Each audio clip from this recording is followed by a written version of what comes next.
दोस्तों, अगर आप बाज़ार में अपना पैसा इन्वेस्ट करना चाहते हैं तो अभी जुड़े एंजल ब्रोकिंग के साथ में, क्योंकि यहाँ आपको मिलती है एक अच्छी एडवाइस और भरोसेमंद सर्विस। और यहाँ अकाउंट ओपन करना भी है बिल्कुल फ्री ऑफ कॉस्ट। तो आज ही जुड़े एंजल ब्रोकिंग के साथ में। अकाउंट ओपनिंग लिंक डिस्क्रिप्शन में है। आज ही अपना अकाउंट ओपन कराएं। टाटा मोटर्स के पैसेंजर व्हीकल्स के मैनेजिंग डायरेक्टर शैलेश चंद्रा साहब आपको आपकी स्क्रीन पर नजर आएंगे। वो जो सीएनजी व्हीकल्स टाटा मोटर्स ने आज अनवेल करी हैं, लॉन्च करी है, सर से कर ली जाए उस पर बातचीत तो समझ ली जाए क्या है टाटा मोटर्स की स्ट्रैटेजी। शैलेश सर, स्वागत है आपका, कांग्रेचुलेशंस।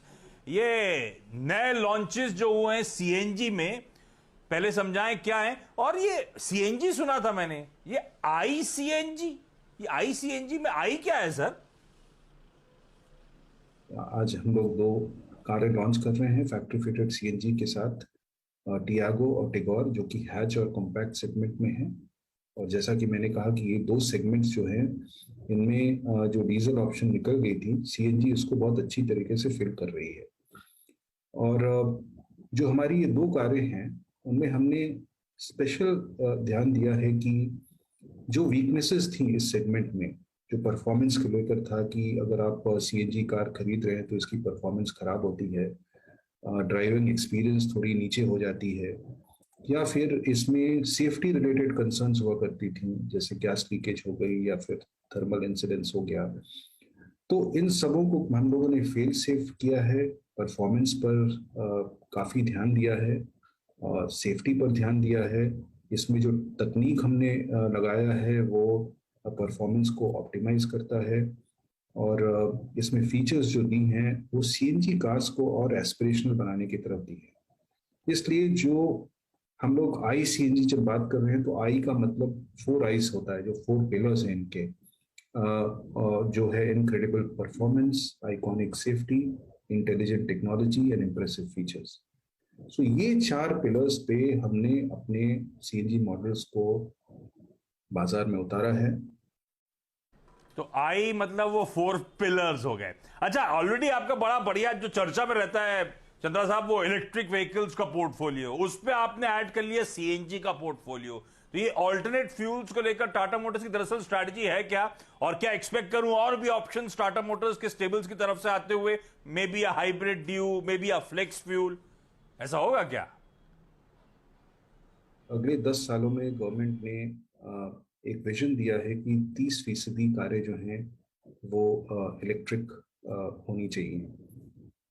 तो इसका ये भी मतलब है कि 70% जो हैं वो आइस व्हीकल्स होंगी। तो इसलिए इम्पोर्टेंट है कि जो भी इंटरनल कंबस्शन इंजन वाली गाड़ियां हों वो ज़्यादा इको फ्रेंडली हों, और उनमें फॉसिल फ्यूल से हम जितना दूर हट पाए हटे, ताकि इंपोर्ट का जो बर्डन है कंट्री पर वो कम रहे। और इसमें सीएनजी जो है बहुत बड़ा रोल प्ले करेगा। और आने वाले दिनों में फ्लेक्स फ्यूल, जो ई10 ई20, इन सबों की बात कर रहे हैं, ये इसकी इन तीनों की मिक्स आप दशक में बढ़ती हुई देखेंगी, जैसे जैसे हम 2030 की तरफ जाएंगे। सो हमारा प्लान जो है बिल्कुल इसी से अलाइंड है, जैसे हम पूरे ट्रेंड को देख रहे हैं अगले 10 सालों में। इलेक्ट्रिक को बहुत तेजी से हम लोग बढ़ाएंगे। आइस साइड में सीएनजी एक बहुत बड़ा इको फ्रेंडली और फ्यूल एफिशिएंट सोल्यूशन होगा, जो जिस पर हम लोग काफ़ी फोकस रखेंगे।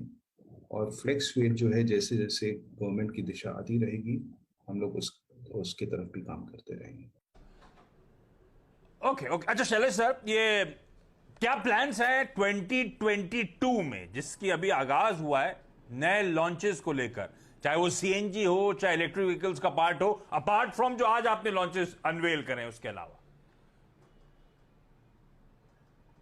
हम प्रिपेयर्ड हैं अगर सीएनजी लॉन्च करने की ज़रूरत पड़ेगी।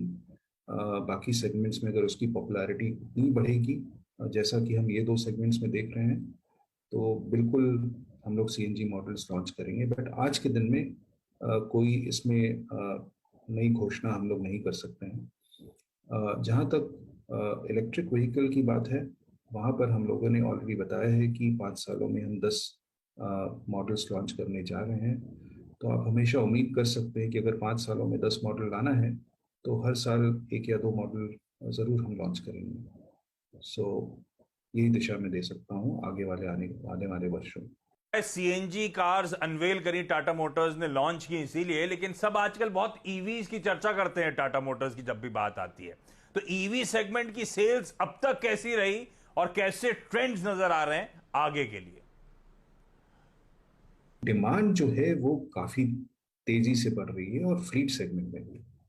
तो पेंडिंग बुकिंग्स आज के दिन में हमारे पास बहुत है, बट इसका ये भी मतलब हुआ कि जिस तेजी से डिमांड रैंप अप किया, सप्लाई उस तेजी से हम लोग नहीं दे पाए। लेकिन अगर आप देखें पिछले 2 क्वार्टर में, क्वार्टर 1 में हम लोग करीब करीब 1700 गाड़ियां किए थे, लेकिन क्वार्टर 3 में हमने 5500 से ऊपर गाड़ियां सप्लाई की। तो नियरली हमने तिगुना सप्लाई बढ़ा दिया। और आने वाले दिनों में भी हम लोग अपने सप्लायर्स के साथ बहुत क्लोजली काम कर रहे हैं ताकि इसको और रैंप अप कर पाए। तो डिमांड बहुत ज़्यादा है, सप्लाई अभी कम है, लेकिन बहुत तेज़ी से हम लोग रैंप अप किए हैं। 600 पर मंथ से अभी 2200 लास्ट मंथ हम लोगों ने बेचा। तो विद इन 5-6 मंथ्स हमने काफ़ी रैंप अप किया अपनी सप्लाईज को, और भी इसको रैंप अप करने की कोशिश कर रहे हैं। ओके, चलिए शैलेश सर, कॉन्ग्रेचुलेशन अब सीएनजी सेगमेंट में डेब्यू करने के लिए।